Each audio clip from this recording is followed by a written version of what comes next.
অসম চৰকাৰে মহিলা আত্মসহায়ক গোটৰ সদস্যসকললৈকে 10,000কৈ টকা আমি অনুদান হিচাপে আগবঢ়াম। ইয়াৰ ইতিমধ্যে ইলেকশ্যনৰ আগত চবেই প্ৰপত্ৰ পূৰণ কৰিছিলে আৰু ইয়াৰ এতিয়া অনুসন্ধান চলি আছে।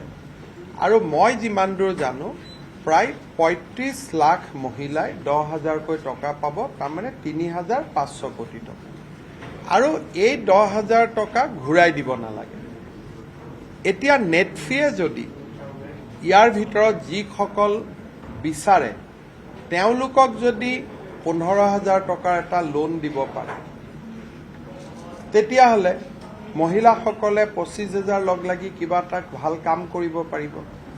বা এই বছৰ যদিও নিদিয়ে, আমি অহা 10,000 টকা যিসকলে ভাল কাম কৰিব তেওঁলোকক আমি পিছত আৰু 15,000 দিম।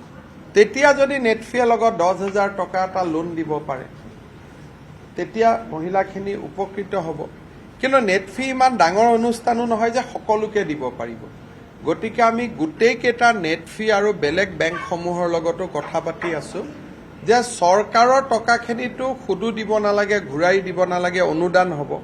কিন্তু তাৰ লগত আপোনালোকেও যদি লোন এটা দিব পাৰে, তেতিয়াহ'লে মহিলাখিনিয়ে নিজৰ ভৰিৰ ওপৰত নিজে থিয় হ'ব পাৰিব। এইটো এটা আমাৰ ডাঙৰ প্ৰগ্ৰেম এটা আমি চিন্তা চৰ্চা কৰি আগবাঢ়ি গৈ আছো। প্ৰথমতে মোক 10,000 টকাটো দি ল'ব দিয়ক, তাৰ পিছত আমি বাকীখিনি পৰ্যায়ত আমি আগবাঢ়ি যাম।